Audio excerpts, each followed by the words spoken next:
You? Are you home already? After coming home from our daughter Regina's wedding, expecting to see my husband Rodney, who had left earlier. Oh? Someone's here, Rodney. I instead heard an unfamiliar young woman's voice saying, "Who are you?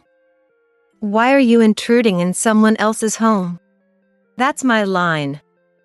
Why is an old woman barging into someone else's home? This is called trespassing. The woman showed no signs of remorse, and instead accused me of being the intruder. Then, Rodney appeared from the bathroom, wrapped in a bathrobe. "So, you're back already?" Rodney glared at me as if I were an unwelcome sight. "What's going on? Why is there a woman I don't know in this house? I'm going to be Rodney's wife soon." "You're in the way, old woman, so get out." I couldn't process what the woman was saying, and I looked to Rodney for some explanation. "That's how it is. Her name is Anastasia, and she's a subordinate at my company. We've decided to get married soon, so I want you to leave this house immediately." Rodney said it nonchalantly, without a hint of emotion. "I don't want to. Do you have any idea how much I've done for you all these years? This house is mine. I earned every bit of this land and property. You have no right to refuse." "That's right, Rodney. It's so manly of you to say it so clearly. Now, old woman, pack your things and leave this house immediately." Humiliated by Rodney and Anastasia's mocking laughter, I felt like crying but realized I no longer had a place here, seeing them holding hands right in front of me. I put the already filled-out divorce papers in my bag and left the familiar house, walking weakly through the pouring rain. My name is Margaret, 52 years old. I have been a housewife, supporting my hard-working husband Rodney and raising our only daughter Regina. Regina graduated from college and started working at a trading company, but she struggled to find a good match, often saying, "Maybe I just have bad luck with love." Recently, however, she was recognized by a young entrepreneur from a client company and got engaged, which was a great relief for me. I was looking forward to enjoying a peaceful retirement with my husband. But, "Hey Margaret, is dinner ready yet? I'm hungry after work. Don't make excuses about my return time. A good wife should always have food ready, no matter when her husband comes home. This rice is too hard. How many times do I have to tell you I like it softer? Adjust the water amount and cook it again from the start. Can't you at least have the bathtub ready before I get home? You're a housewife, you have all day to get things ready. Do you know who's providing for you every day?" Rodney always bombarded me with his old-fashioned patriarchal demands. However, given his position as a sales manager at a major company, Rodney's salary was good, and thanks to that, our family never lacked anything, so I couldn't strongly argue back. But Rodney isn't my only source of concern. One day, I noticed a significant amount of money being withdrawn from our joint family account every month, and I suspiciously asked Rodney about it. "I'm sorry. I didn't want to worry you unnecessarily, so I kept quiet, but actually, Kelly, who's moved back home, has been asking for money desperately." Rodney responded with a troubled look and a sigh. His sister Kelly had been married before, but due to difficulties with her in-laws, she divorced after just a few years and moved back home. From a young age, she had taken care of Rodney in place of their busy, working parents. Even Rodney, who usually maintained a patriarchal stance, couldn't resist Kelly in front of me. Kelly has always been troublesome. She's been careless with money for as long as I can remember. If she wants something, she buys it without thinking about the consequences, which leaves her perpetually broke. I think her spending habits were probably the cause of her divorce. She takes advantage of my position as a department head at a prestigious company and constantly relies on me. I wholeheartedly agreed with Rodney's assessment. Kelly thought Rodney was nothing more than a convenient wallet to her. Even when we went to family gatherings at our parents' house, Kelly always relied on Rodney, yet whenever our eyes met, she would just smile without even saying thank you. On the way home, I mentioned this to Rodney, who was gripping the steering wheel, and he chuckled wryly. Kelly's lack of manners isn't new. But yeah, it's pretty bad she doesn't even thank us. I'll have a word with her about it later. I might be wrong to say this to you, but I really can't stand her. The money we've been giving that person every month was supposed to be saved for Regina's wedding fund. At some point, I had started referring to Kelly as that person, but Rodney never reprimanded me for it. Instead, he empathized with my feelings.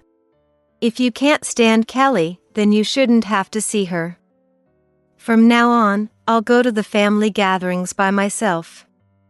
You don't have to deal with Kelly anymore. He said this in an unusually gentle tone, making me feel less guilty. Regina, though it might sound biased coming from her mom, seemed to be becoming more beautiful since she got engaged. She had always been incredibly earnest, and even after joining a trading company, while her friends were getting married one after another, Regina focused solely on her career, paying little attention to her personal life. She would jokingly say, "I've married my job," showing no signs of having any men in her life, which as a mom, I had always been worried about. So, when Regina told me she wanted to get married, I was initially in disbelief, thinking, is this a joke? And when I heard more, I learned her fiancé had started his own company in his 20s and had become a top executive in a leading job-matching service firm. Are you sure you'll be okay marrying such an ideal man? I couldn't help but think of Rodney's patriarchy and asked Regina. Regina laughed. It'll be fine. Unlike Dad, he's proactive with cooking and cleaning. We've promised to tackle everything together. When her fiancé, Taylor, came to our house to introduce himself, he was so humble and consistent from start to finish, even bowing deeply while asking, "Please let me marry Regina." Rodney, perhaps due to his title as a senior manager at a prestigious company, seemed to feel a strange sense of rivalry and asked condescendingly, "How's your company doing?" But Taylor remained unfazed. I would love to have a good relationship with you, Rodney, both personally and professionally. Hearing that, Rodney, known for his stern demeanor, couldn't find a reason to refuse and surprisingly bowed his head with a big smile. Our daughter might not be the best mannered, but please take care of her. Regina, whispering with a laugh, said, I hope this will soften Dad's character a bit. I chuckled along, saying, I hope so too. However, as Regina's wedding drew closer, Rodney's attitude towards me grew increasingly cold. Why didn't you iron my shirt? Look at this dress shirt. It's all wrinkled. I'll be laughed at by the clients. I prepared another shirt like usual. Isn't that good enough? Today's client isn't just any client. They are an important customer who will decide the future of our company. I can't just wear an ordinary shirt for this. Then you should have told me that yesterday. It's hard for me to manage on such short notice. Feeling infuriated by Rodney's one-sided accusation, I retorted sharply. Who do you think you are? You can't even iron a shirt properly. And you call yourself my wife? If you were a proper wife, you'd know what shirt I need to wear without me having to tell you. That's impossible to expect from anyone. Holding back my tears, I quickly started ironing the shirt. Here, it's done. Is this good enough? Even after I handed over the shirt, Rodney didn't express any gratitude. Hurry up! If I'm late because of you, how will you take responsibility? He scolded me further and stormed out, slamming the front door in anger. What is with that attitude? He can't even say thank you. He's no different from Kelly. I vented my frustration at the now empty front door. Rodney's harshness towards me didn't stop there. Why are you eating? You've been gaining weight lately. From now on, you should eat only one meal a day and spend the rest of your time cooking delicious meals for me. The master is home. Hurry and massage my shoulders. Do you need to be told every single time? You worthless thing. There are plenty of replacements for you out there. Do you want to leave? He seemed to think of me as some kind of obedient household robot. He is a well-paid elite and looks down on me, a long-time housewife, thinking I can't do anything if I were to go back into society. Ironically, it was Rodney who told me to quit my job and devote myself to him when we got married. I found fulfillment in my work and enjoyed customer service, but I gave it up for Rodney's sake. Now, to be told condescendingly, "You're just a housewife who doesn't even work," infuriates me. If I could, then make your own meals. I would have told him right then and there. Rodney then threw the meal I painstakingly prepared onto the floor. Pick it up. What's with that look? If you have complaints, you can leave this house right now. No, nothing. I'm sorry. I'll clean it up immediately. I had no choice but to suppress my anger and apologize through tears. Amidst such daily life, our daughter Regina, who was about to get married the next day, visited us, wanting to spend time with the family. Excited, I prepared a special meal from the morning, and Regina happily said, "Mom, your cooking is the best." But Rodney just scoffed and remained sullen. What's wrong, Dad? You've been grumpy all day. Are you sad because I'm getting married soon? Regina teased him, but Rodney didn't respond to that. Hey, Margaret, coffee, he ordered. Still the same patriarchy. Mom might just run away one day, you know. If she wants to leave, let her.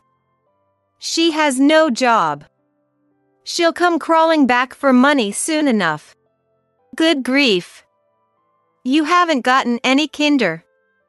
In fact, it seems like your condition is getting worse, Regina said with a look of exasperation, and I smiled wryly, trying to soothe her with, "It's always like this." The doorbell rang, and Regina said, "I'll get it," heading to the door. When she returned, she had a small, rectangular box in her hand. The sender's name is Anastasia. Do you know her, Dad? Rodney immediately stood up and said, "Give it to Dad," trying to snatch the package. But Regina quickly shielded it with her body. What's wrong, Dad? Why are you in such a hurry? This seems suspicious. Mom, open it. She handed me the box. When I tried to take off the wrapping, Rodney desperately tried to stop me, shouting, "Don't." But Regina's words, "If there's nothing to hide, then it's fine," left him speechless, and he finally gave up resisting. What a bizarre tie. What kind of occasion would this design be appropriate for? Inside the box was an extremely flashy tie, completely unlike something Rodney would wear. Oh, right. I plan to wear that to Regina's wedding tomorrow. I remember now. I asked a coworker to buy it for me. Rodney replied so quickly that it shocked me, and I immediately interjected with, "That doesn't make sense. Who would choose such a flashy tie for a wedding? Really, what kind of taste does this coworker have?" Regina, too, looked at Rodney suspiciously. What's the deal, Dad? Pressing him with, "You're right. It's ridiculous to send such a tie for a wedding. These young folks today have no common sense. I took out my mobile phone and started to call the contact listed as the sender. What are you doing? Stop that. Even if the choice was wrong, they still bought and sent it for you. As your wife, it's only right to thank them, isn't it? Stop it. Don't do something so embarrassing. No, I'll thank them myself since I asked them for it. Rodney forcibly grabbed the phone from my hand. Why are you so flustered? It seems like you're desperately trying to hide something. Are you doubting me? A husband who earns money while you do nothing as a housewife? If you doubt me that much, it must be because you have something to hide. Why would you think that? I just thought your behavior was unusual, and it made me wonder if something was up. You just want to shift your guilt onto me. So, you are hiding something from me, aren't you? If you hate me that much, you can leave right now. Rodney was quick to say, "Get out," at any sign of conflict. I can't help but wonder if it's actually Rodney who doesn't want to be with me. Whatever, but just make sure you two get along until my wedding tomorrow, okay? Regina said, looking back and forth between Rodney and me with a stern expression. The next day's wedding was grand, befitting a prominent businessman. The groom's guests included not just family and relatives, but also many influential figures from the business world, making our side of the family feel quite overwhelmed. The wedding reception was lively, and during the reading of the letter from the bride to her parents. I'll never forget how you stayed up all night to take care of me when I had a seizure as a child, Mom. Even though I was too young to remember it. Regina read, her voice trembling with tears, creating an atmosphere of mixed laughter and tears among the guests. After the wedding reception, as I was about to greet our relatives and associates, Rodney said, "Well then, I'll leave the rest to you." He patted my shoulder and started to leave the venue. Wait a minute. We need to greet the other guests. That's your job. I have something important to do. What's more important than our daughter's wedding? Shut up. It's none of your business. I'm leaving. He spat out the words and rushed out of the venue, despite the guests asking, "Where are you going, and is something wrong?" Now that I think about it, Rodney had been restless throughout the reception, constantly glancing at his watch, even during the most emotional moments. When I worriedly asked, "Do you need to use the bathroom?" he turned sharply and snapped, "It's none of your business." Excuse me, where did Rodney go? Someone from our company would like to greet him. Taylor and the executive standing next to him asked with polite smiles. I'm sorry. My husband has no manners. I could only apologize repeatedly.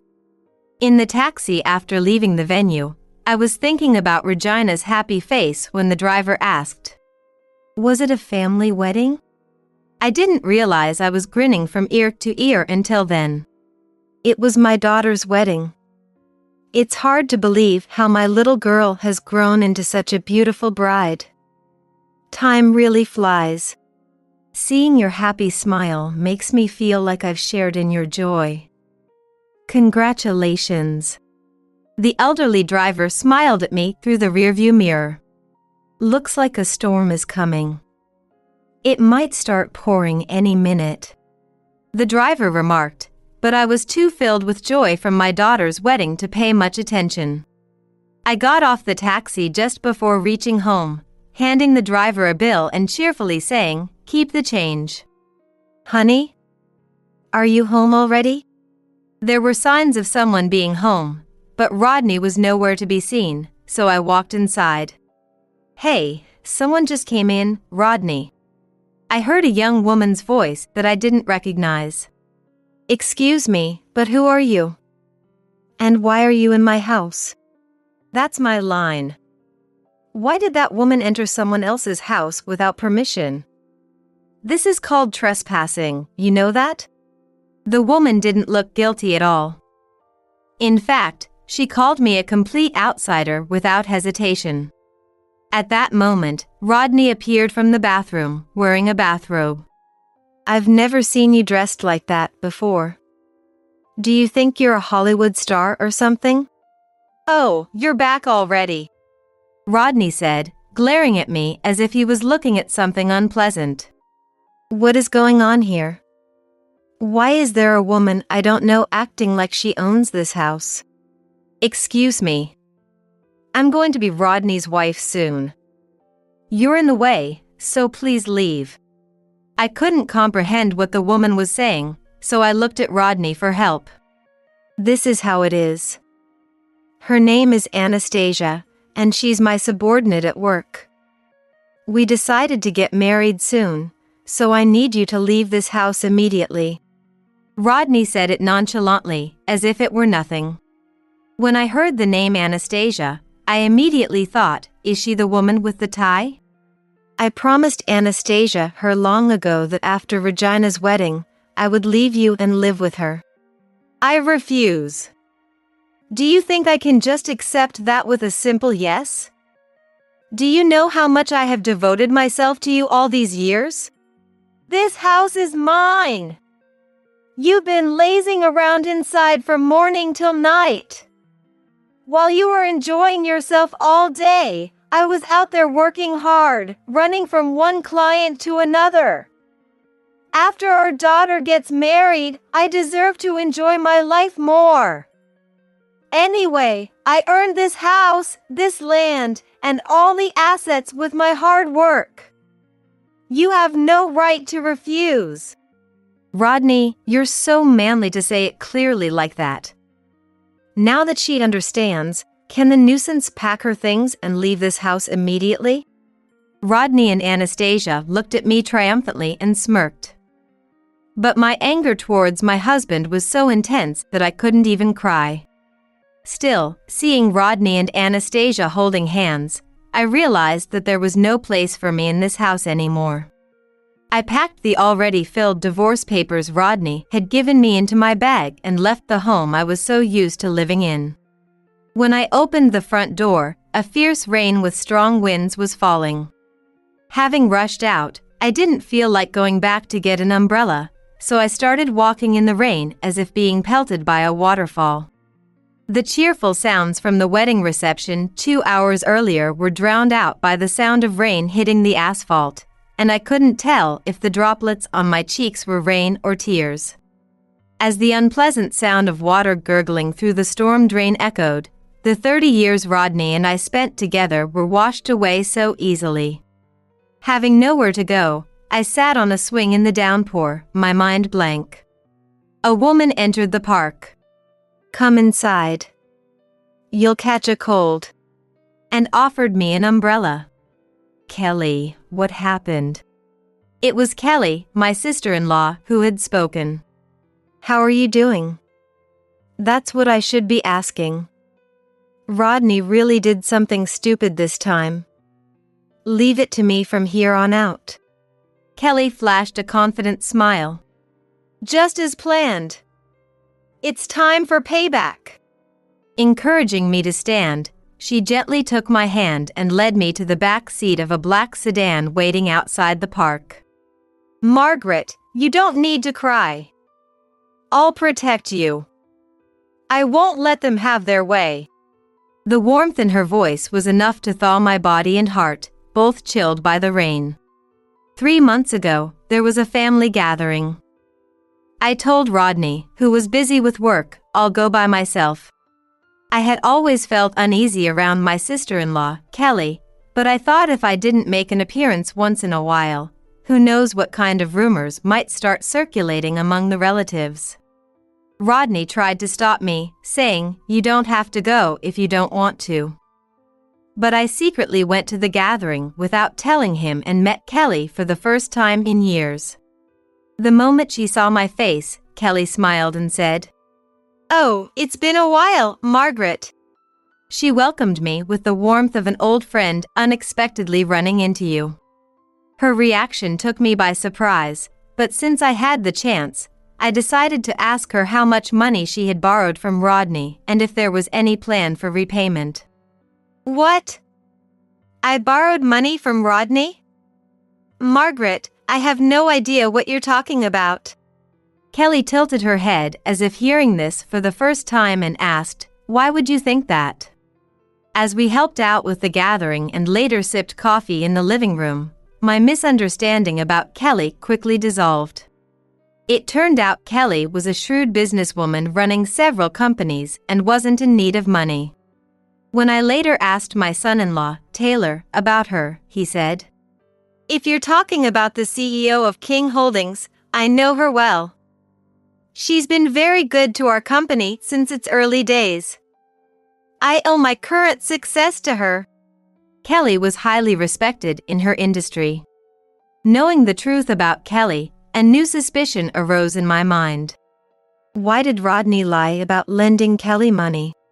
Kelly seemed genuinely shocked and said, "He said that? But he told me you disliked me and wanted to keep your distance." We laid bare the truths we each knew. I see. Rodney must have been afraid his lies would be exposed. What is he hiding from us? The real question was where the money Rodney secretly withdrew had gone. Has Rodney been acting differently lately? Like signs of another woman. If you suspect anything, consult me anytime. I can also talk to a lawyer I know. So, 3 months ago, Kelly and I secretly formed an alliance against Rodney. After being kicked out of my house, I stayed at Kelly's that night. The next day, we visited a law firm Kelly frequently used. The firm had several lawyers specializing in divorce and infidelity cases. Kelly proudly introduced me to a lawyer who was quite skilled. Apparently, Kelly had already talked to the lawyer 3 months ago, and the lawyer had hired an investigation firm to look into Rodney's activities. The investigation report has just come in. Over the past 3 months, Rodney has been secretly meeting with his subordinate, Anastasia, at hotels multiple times. There is no doubt about it. We have solid evidence. And that's not all. We traced the money flow and found that right after Rodney withdrew money from his account, he would always buy Anastasia luxury brand items or take her on trips. Listening to the lawyer's report, both Kelly and I felt so ashamed we wanted to cover our ears. Moreover, the money was taken from the family's important account, saved for Regina's wedding. Rodney had taken it without permission and blamed it on Kelly's debts. "I don't even consider him my brother anymore. I'm going to destroy him." Kelly was even more furious than I was. Accompanied by the lawyer, we marched over to Rodney and Anastasia's house. The unexpected pairing of Kelly and me made Rodney try to run away. "Rodney! Don't you dare run away! What on earth is an old man like you doing?" He was yelled at so fiercely by his sister that he reluctantly came back to the living room, presenting the investigation report and the financial details as evidence. "Thanks to my alliance with Kelly, all your misdeeds have been exposed." I confronted them. "You're crazy to bring this up now. You knew I was seeing Anastasia. We weren't hiding our relationship." "That's right. We publicly announced our relationship last night. We have nothing to be ashamed of. With Regina out of the way, we can finally be a happy couple." Listening to their shameless responses. Even though you knew he had a wife and children, continuing a secret relationship is clearly an act of infidelity. This will result in substantial compensation in the divorce trial. Are you prepared for that? The lawyer calmly pursued. Anastasia stood up and grabbed my handbag. "This bag was probably bought by Rodney, wasn't it? You can't do anything without him, old woman. He dumped you!" she screamed while scratching and stomping on the handbag before throwing it out the window. "How could you? That bag was a precious gift from Regina." The bag wasn't bought with Rodney's salary, but was a heartfelt gift from our daughter Regina when she received her first paycheck. By adding vandalism, the compensation you owe in the divorce trial will only increase. It might not end with just a civil case. The lawyer sternly criticized Anastasia's actions. "This has opened my eyes. I have nothing left for Rodney. I've taken care of him long enough. Anastasia, he's all yours now. Goodbye."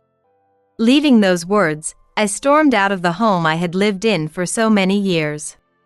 After that, Rodney and I officially divorced. That was the right thing to do. That old-fashioned patriarchy is bound to be ignored by everyone soon enough. I'm sure Mom feels much better and relieved now. When I told Regina about Rodney's affair and our divorce, she laughed and agreed with me. The next day, Regina promptly called Rodney and me to their new house. And in front of Rodney's eyes, Regina mercilessly reported the whole truth to her husband, Taylor. "If that's the case, please cancel all business dealings with Rodney's company." "Wait a minute, Taylor. I'm Regina's dad." "Look, Regina, bow your head and persuade Taylor." Regina met my eyes and nodded slowly. "Don't start acting like a dad now. Both Mom and I have decided to cut ties with you forever." She coldly cut off her own father with a calm voice. Having lost a major client due to his own infidelity, Rodney's position at work became precarious, and he began resorting to almost threatening sales tactics in desperation. As a result, complaints started pouring in from many clients. When Taylor came to visit, he prefaced with, "This is just a rumor I heard," before telling me. After that, Rodney was hit with a hefty damages claim from his company and was dismissed for cause. But to me, he was already a stranger, so I just laughed it off, thinking I don't care.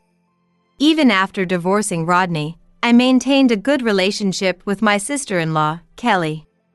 At one of our subsidiaries, we just lost an office worker and are in a bind. "Margaret, would you be willing to take the job?" She extended a helping hand to me, knowing I was struggling. Occasionally, Rodney would come by my apartment. "Listen to me. Anastasia called me useless garbage just because I'm not a high earner. To her, I was just a money tree. Hey Margaret, don't you think?" He ranted through the intercom in the entrance hall, but I completely ignored his pleas.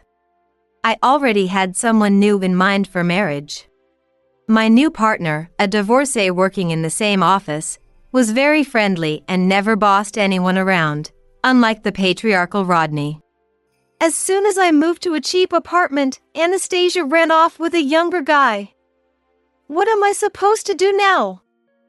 Please, just lend me a little money. Feeling increasingly annoyed by Rodney's desperate calls, I contacted the security office to have him removed. As I was taking in the laundry from the balcony, noticing the towering cumulus clouds, I saw Rodney walking away dejectedly. I hope he doesn't get caught in the rain, but I really don't care. Just then, Kelly called, and thoughts of Rodney were quickly pushed aside. "Kelly, thank you for the delicious full-course meal the other day." "What? This Sunday?" "No problem. Whether it's golf or shopping, I'm up for it," I answered in an extremely cheerful voice.